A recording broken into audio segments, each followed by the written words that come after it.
મિત્રો, આપણે language function અંતર્ગત કનેક્ટ ધ ઇન્ફોર્મેશન અથવા સિન્થેસાઇઝ ધ એક્સપ્રેશન જોઈ રહ્યા છીએ. આ કામ માટે આપણે કન્જેક્શન અથવા કનેક્ટરની જરૂર પડે. એમાં આપણે જુદા જુદા કન્જેક્શન અંતર્ગત સબઓર્ડિનેટ કન્જેક્શન ને જોઈ રહ્યા છીએ, પણ સાથે આપણે સબઓર્ડિનેટ કન્જેક્શનના છે જુદા જુદા શબ્દોને આધારે પ્રકાર પાડેલા છે. એમાં શોઈંગ પ્લેસ નું સબઓર્ડિનેટ કન્જેક્શન જોવાના છીએ, પણ માત્ર સબઓર્ડિનેટ કન્જેક્શન નહીં જોઈએ, કારણ કે સબઓર્ડિનેટ કન્જેક્શન છે કોમ્પ્લેક્સ સેન્ટેન્સ અથવા તો છે કારણ કે સબઓર્ડિનેટ કન્જેક્શન છે કોમ્પ્લેક્સ સેન્ટેન્સ બનાવે છે. આપણે માત્ર કોમ્પ્લેક્સ સેન્ટેન્સ નથી જોવા, પણ શોઈંગ પ્લેસનું ફંક્શન જોવું છે. અને આ ઉપરાંત આપણે જોવું છે કે ઇન્ફોર્મેશન છે એને કનેક્ટ કરવાની છે અથવા તો સિન્થેસાઇઝ કરવાની છે, અને એના માટે જે કન્જેક્શનની જરૂર હોય એ કન્જેક્શનનો આપણે ઉપયોગ કરીશું. અહીંયા અલગ અલગ કલરમાં છે કન્જેક્શન માટેના જે વર્ડ છે એ લખેલા છે. વેર અને વેરેવર એ સબઓર્ડિનેટ કન્જેક્શન બતાવે છે શોઈંગ પ્લેસ માટેની. પછીના જે બ્લુ છે એ કન્જેક્શન એવા છે કે જે સિમ્પલ સેન્ટેન્સ બનાવે છે, જ્યારે ફ્રોમ અને ટુ એ પણ સિમ્પલ સેન્ટેન્સ બતાવે છે, પણ અહીંયા તમે જોશો તો આ કન્જેક્શન એવા છે કે જે સિંગલ વર્ડના છે. ફ્રોમ અને ટુ છે કોરિલેટિવ પ્રકારનું કન્જેક્શન છે, કારણ કે ફ્રોમ આવે તો સાથે ટુની જરૂર પડતી હોય તો ઉપયોગમાં લઈ શકીએ. અને જ્યારે અહીંયા ફરી પાછા બ્લેકમાં લીધા છે તો એ ફ્રેઝ પ્રિપોઝિશનનો ઉપયોગ કરીને શોઈંગ પ્લેસ બતાવતા કન્જેક્શન છે. હવે આપણે મિત્રો ઉદાહરણ સાથે જોઈએ. Porbandar is a town. Sudama lived there. There મતલબ પોરબંદર અથવા તો પોરબંદર ટાઉનની વાત કરીએ છીએ. તો પોરબંદર ઇઝ એ ટાઉન વેર સુદામા લીવ્ડ. અહીંયા ટાઉન શબ્દ છે એ પ્લેસ બતાવે છે અને એની બાજુમાં વેર આવે છે, એટલે કોમ્પ્લેક્સ સેન્ટેન્સ તો છે જ, પણ વધારામાં કેવું હોય તો એડજેક્ટિવ ક્લોઝ પણ કહી શકાય એને. અને સબઓર્ડિનેટ કન્જેક્શનનો અહીં ઉપયોગ કરેલો છે. એ જ વાક્યને આપણે બીજી રીતે પણ કહી શકીએ. જ્યાં જ્યાં પ્લેસ નામ, પ્લેસ નેમ છે વાક્યમાં આપેલું હોય એની બાજુમાં વેરનો ઉપયોગ કરી શકો છો. અહીંયા ટાઉન છે છેડે હતું, પોરબંદર છે એ પણ પ્લેસ નેમ જ છે, તો પોરબંદરની બાજુમાં આપણે વાક્ય લખીએ પોરબંદર, પછી કોમા કરવું પડે, વેર સુદામા લીવ્ડ, ફરી પાછું કોમા, ઇઝ અ ટાઉન. બંને વાક્યોનો અર્થ એક જ રહે છે. બંને કોમ્પ્લેક્સ વાક્ય સેન્ટેન્સ બનાવે છે અને એ એડજેક્ટિવ ક્લોઝ જ ગણી શકાય. અને સબઓર્ડિનેટ કન્જેક્શનનો અહીંયા ઉપયોગ કરેલો છે. આ વાક્યને આપણે બે રીતે કરી શકીએ. હવે એ જ વાક્યને બીજી રીતે જોઈએ. અહીંયા પોરબંદર અને ટાઉન બે પ્લેસ નેમનો ઉપયોગ કરેલો હતો. હવેના વાક્યની અંદર આપણે જોશું તો it is Porbandar Sudama lived there. તો ઇટ ઇઝ પોરબંદર. હવે અહીંયા આપણે ટાઉન શબ્દ દૂર કરી નાખ્યો તો વેર સુદામા લીવ્ડ. અહીંયા પોરબંદરની બાજુમાં જ વાક્ય થશે. આ વાક્યની જેમ જ અહીંયા એ કોમ્પ્લેક્સ બનાવે છે, સબઓર્ડિનેટ કન્જેક્શનનો ઉપયોગ કર્યો છે અને એને એડજેક્ટિવ ક્લોઝનું વાક્ય પણ કહી શકીએ. હવે આ વાક્યને આપણે જો સિમ્પલ થી કનેક્ટ કરવું હોય તો સુદામા લીવ્ડ એટ પોરબંદર છે એ નાનું નગર છે. નાનું નગર, નાનું ગામડું, નાના સિટી હોય તો એટ પ્રિપોઝિશનનો ઉપયોગ કરીને તમે સ્થળ બતાવી શકો. એટ પોરબંદર ટાઉનનો ઉપયોગ કરીએ તો પણ વાંધો નહીં, ન કરીએ તો પણ કોઈ વાંધો નહીં. તો એ વાક્ય છે આપણું સિમ્પલ થઈ ગયું. બીજું વાક્ય જોઈએ હવે. He went somewhere. સમવેર મતલબ કોઈ જગ્યાએ. આઈ ડોન્ટ નો, મને ખબર નથી કઈ જગ્યાએ ગયો છે. I don't know where he went. મહત્વની વસ્તુ છે મિત્રો, અહીંયા વેરની પહેલા ટાઉન કોઈ પ્લેસ હતું, અહીંયા વેરની પહેલા પોરબંદર હતું એ પણ પ્લેસ હતું. પછીના વાક્યમાં વેરની પહેલા પોરબંદર હતું એટલે પ્લેસ હતું. એટલા માટે આ એડજેક્ટિવ ક્લોઝ બનતું હતું. વેરનો ઉપયોગ અહીંયા પણ કરેલો છે. આઈ ડોન્ટ નો. હવે અહીંયા જે વેર વાપરેલું છે એની પહેલા અહીંયા કોઈ પ્લેસ નેમ નથી. જ્યારે આવી રીતે વેરની પહેલા પ્લેસ નેમ ન હોય તો એને નાઉન ક્લોઝ બન્યું કહેવાય. બને છે તો કોમ્પ્લેક્સ સેન્ટેન્સ જ, પણ તફાવત એ જ થઈ ગયો. વેર છે એ અહીંયા બધા એક્ઝામ્પલમાં સબઓર્ડિનેટ કન્જક્શન તરીકે જ વપરાયું છે, પણ અહીંયા એડજેક્ટિવ ક્લોઝના અર્થમાં હતું, અહીંયા નાઉન ક્લોઝના અર્થમાં છે. હજુ એક બીજું ઉદાહરણ જોઈએ. We should pray the god daily. આપણે ભગવાનને રોજ પ્રાર્થના કરવી જોઈએ. We go anywhere. આપણે ક્યાંય પણ જઈએ. We should pray the god daily wherever we go.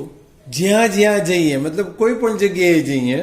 Wear ever we go, જ્યાં જ્યાં જઈએ ત્યાં આપણે ભગવાનને ભૂલવા ન જોઈએ, ભગવાનને પ્રાર્થના કરવી જોઈએ. હવે પછીનું બીજું કન્જક્શન, હવે જેને આપણે સબઓર્ડિનેટ નહીં કહીએ, માત્ર શોઈંગ પ્લેસ બતાવતું કન્જક્શન સિમ્પલ સેન્ટેન્સ બનાવશે એવા બિફોર અને આફ્ટરનો ઉપયોગ જોઈએ. The saint was walking. સંત ચાલતા હતા. હિઝ ડિસિપલ. ડિસિપલ્સ મતલબ અનુયાયી અથવા શિષ્યો. વેર ફોલોઈંગ હિમ. ફોલોઈંગ મતલબ અનુસરવું, પાછળ પાછળ જવું. હવે the saint was walking before his disciples. જ્યારે ચાલવાનું, દોડવાનું અને ગતિ બતાવતી વાત હોય તો બિફોરનો ઉપયોગ કરીને આપણે છે વાક્ય કહી શકીએ. અને એનાથી ઉલટું, અહીંયા સેન્ટ વોઝ વોકિંગ મતલબ કે સંત આગળ હતા અને પાછળ શિષ્યો હતા, એ અર્થ જ થયો.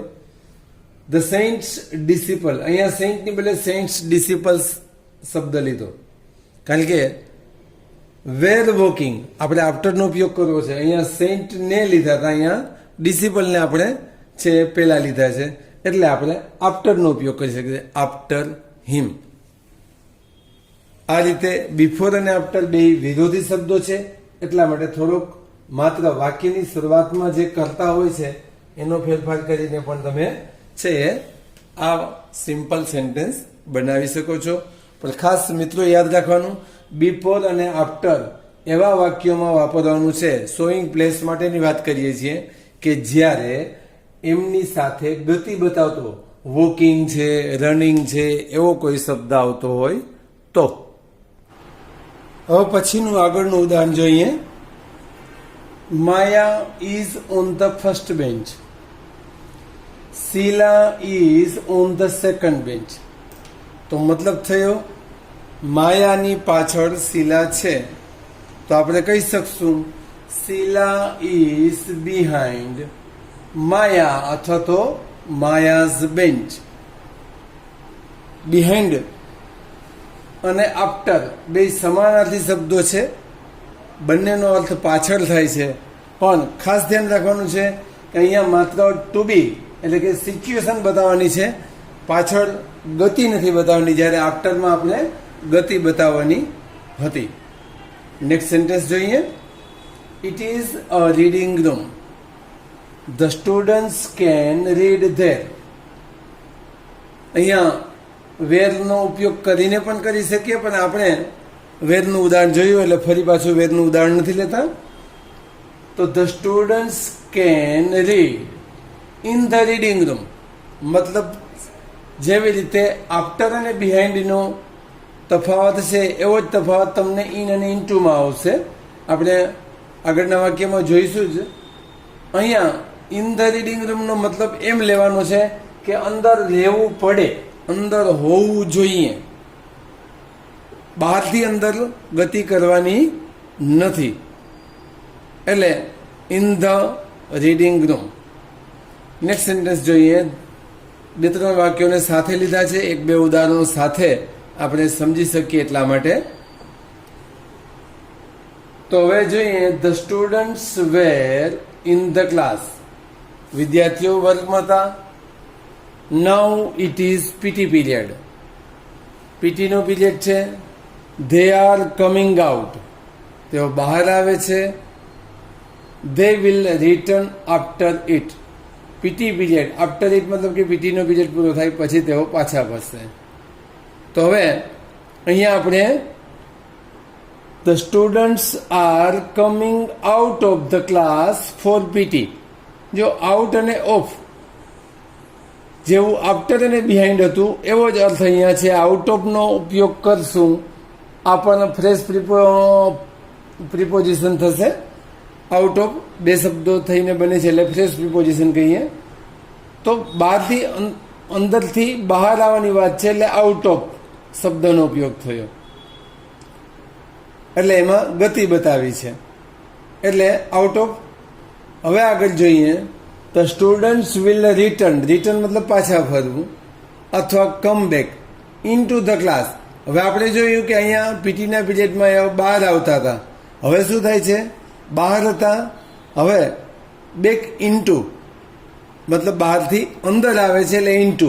અહીંયા આપણે ઉદાહરણમાં વાત કરી હતી કે ઇન ધ રીડિંગ રૂમ, ત્યાં અંદર હોવાની વાત છે, જ્યારે અહીંયા બહારથી અંદર આવવાની વાત છે. એટલે ઇન અને ઇનટુનો તફાવત ધ્યાન રાખવાનો, આફ્ટર અને બિહાઇન્ડનો તફાવત ધ્યાન રાખવાનો, એવી રીતે આઉટ અને આઉટ ઓફનો તફાવત ધ્યાન રાખવાનો. The students will be out, બહાર હોવું, ડ્યુરિંગ પીટી. અહીંયા બહાર આવવાની વાત નથી, બહાર જ છે એટલે આઉટ અને આઉટ ઓફમાં તફાવત. આઉટમાં ગતિ નથી બતાવવાની, આઉટ ઓફમાં ગતિ આવશે.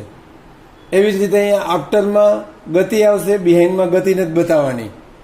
એવી રીતે ઇન અને ઇનટુમાં પણ એ જ વસ્તુ છે કે ઇનમાં ગતિ નથી બતાવવાની, જ્યારે ઇનટુમાં ગતિ બતાવતું વોકિંગ છે, ગોઈંગ છે, એનો ઉપયોગ કરીને જ આપણે એના ઉપયોગ કરી શકીએ. નેક્સ્ટ સેન્ટેન્સ જોઈએ. There is a table, the chalks and duster are there. તો the chalks and duster are on the table પણ કહી શકીએ અને are there on the table. ધેરના ઉપયોગથી કોઈ વાક્યમાં ફરક નથી પડતો, પણ કોઈ વસ્તુ જ્યારે એક વસ્તુ પર બીજી વસ્તુ અડીને હોય તો ઓનનો ઉપયોગ કરીને આપણે છે વાક્યને જોડી શકીએ. હવે પછીનું આપણે ઉદાહરણ જોઈએ. Next. This is a banyan tree. The birds and their nets are on it. V are sitting beside its trunk.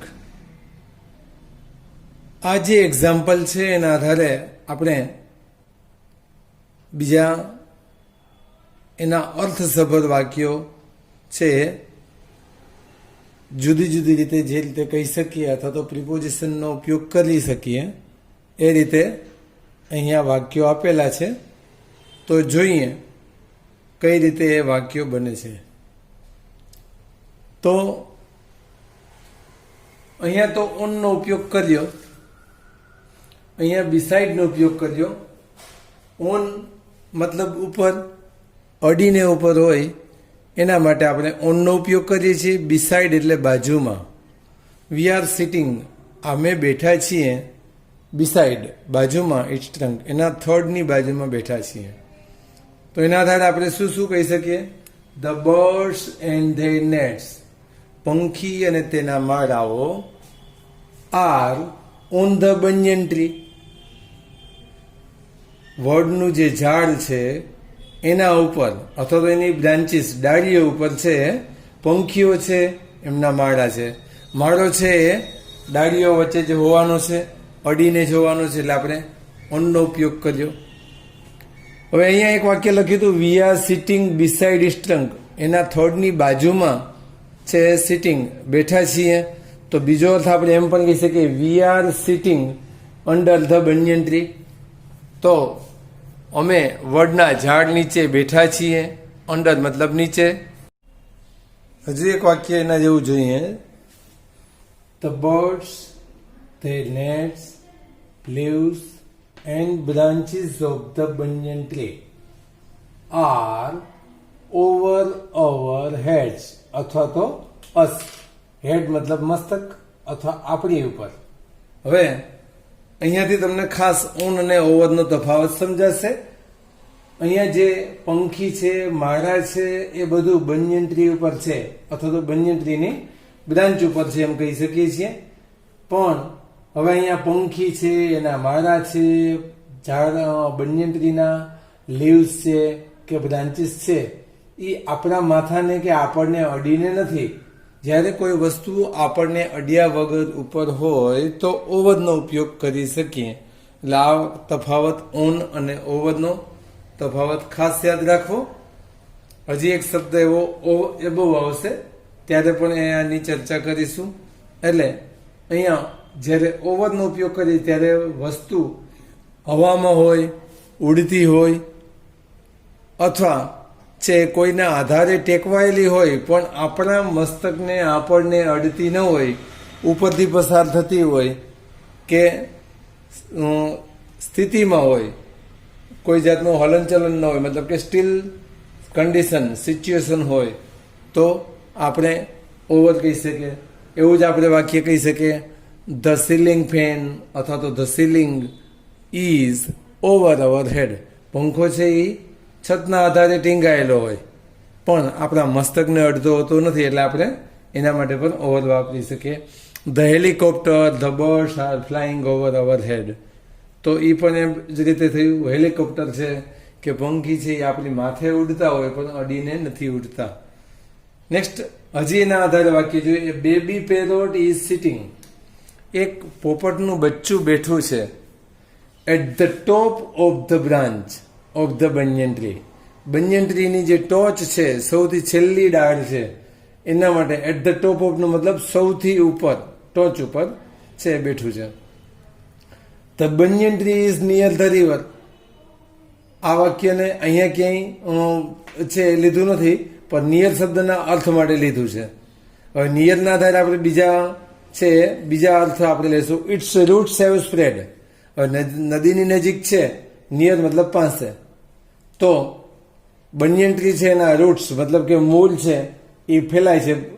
ક્યાં સુધી ફેલાય? અપ ટુ એટલે સુધી, the bottom of the river.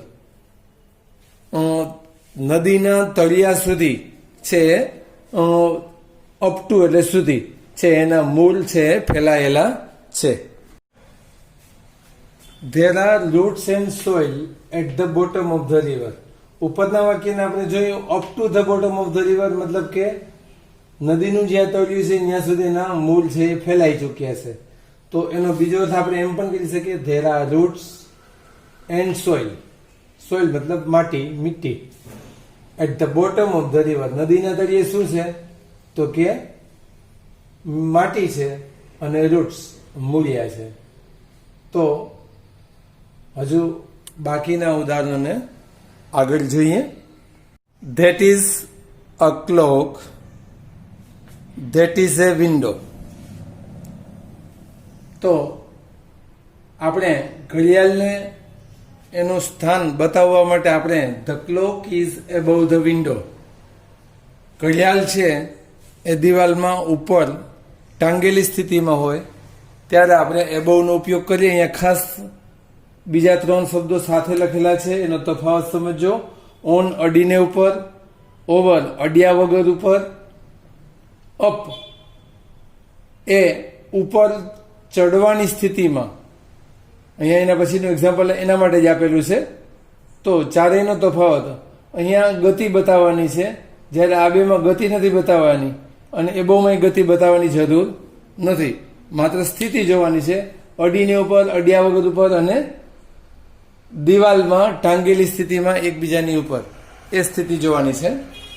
Next, it is a tall tree. I can climb it. ઊંચું ઝાડ છે, હું ચઢી શકું છું. તો સી, આઈ એમ ક્લાઇમ્બિંગ. અથવા ગોઈંગ અપ. અહીંયા ઉપર જવાની સ્થિતિ છે. ક્લાઇમ્બિંગ અથવા going up the tall tree. ઝાડમાં ઉપર ચડવાની પ્રક્રિયા ચાલુ છે એટલે અપ ગતિ બતાવતા છે શોઈંગ પ્લેસ હોય તો અપનો ઉપયોગ કરી શકીએ છીએ. હવે અગાઉ જોઈ ગયેલા ઉદાહરણોના ઉપયોગ વાક્યમાં કરીને પછી ફરીથી બીજા ઉદાહરણો સાથે લીધા છે. My house is near the bus stand. ઘર અને એની બાજુમાં બસ સ્ટેન્ડ છે. My school is near the railway station. નિયરનો તો ઉપયોગ આપણે સમજી ગયા છીએ, પાસે.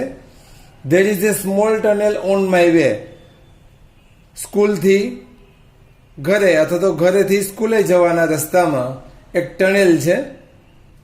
Every day I woke up to school. શાળા સુધી હું ચાલીને જાઉં છું. આના ઉપરથી આપણે બીજા છે શોઈંગ પ્લેસના વાક્યો જોઈએ. I go to school. જેવી રીતે અપની વાત કરી કે અપ એટલે ઉપર, પણ ગતિ બતાવવાની છે, ક્લાઇમ્બિંગ કે ગોઈંગ એમાં ઉપરની વાત છે. તો એવી રીતે ટુ અને એક અગાઉ આપણે એક શબ્દ શીખી ગયા એટ. આપણે જે જગ્યાએ હોઈએ એના માટે એટ કહેવાય. I am at school, I am at home. પણ જવાની સ્થિતિ, ગતિની સ્થિતિ હોય તો ગો ટુ સ્કૂલ. એ રીતે જવાનું છે એટલા માટે ટુનો ઉપયોગ થયો છે. આઈ ગો એટ સ્કૂલ નહીં થાય, એ ખાસ ધ્યાન રાખવાનું છે. પછી હવે આપણે ઉપરના વાક્યમાં જોયું ઘર અને સ્કૂલ એ દૂર છે, તો I walk from my house to the school. મારા ઘરેથી હું સ્કૂલે ચાલીને જાઉં છું. અહીંયા માય હાઉસની બદલે કદાચ આપણે bus stand to railway station કહ્યો તોય ચાલે, પણ આપણે તો ઘર અને સ્કૂલની વાત છે. હવે આપણે આગળ જોયું હતું કે એમાં એક ટનેલ આવે છે, તો આઈ હેવ ટુ પાસ. હવે ચાલીને જાય છે અથવા તો વ્હીકલમાં જાય તો ટનેલ છે એ ઓન માય વે, રસ્તામાં જ છે, તો એમાંથી પસાર થવું પડે, એટલે કે એની અંદરથી નીકળવું પડે, એટલે થ્રુનો ઉપયોગ કર્યો. થ્રુ એટલે થી અથવા માંથી, એમાં પસાર થવા માટે. Pass through the small tunnel. એ નાની ટનેલમાંથી મારે પસાર થવું પડે છે. તો there is a tunnel between the bus station and the railway station. Bus station અને રેલવે સ્ટેશન બેયની વચ્ચે જ્યારે બે વસ્તુની વાત હોય અને એની વચ્ચેની જો વાત હોય તો આપણે છે બિટવીનનો ઉપયોગ કરી શકીએ. હમણાં જ મેં વાત કરી હતી કે ટુ અને એટ. એટ સ્કૂલ, અહીંયા ટુ સ્કૂલ, અહીંયા જવાની વાત છે, અહીંયા એટ સ્કૂલ. શાળાએ હોય ત્યારે. તો માય ટીચર્સ, શિક્ષકો આપણને શીખવે છે. ક્યાં હોય તો કે standing in front of us. હંમેશા વિદ્યાર્થીઓ સામે બેઠા હોય અને આગળ સામે એની સામે ટીચર હોય.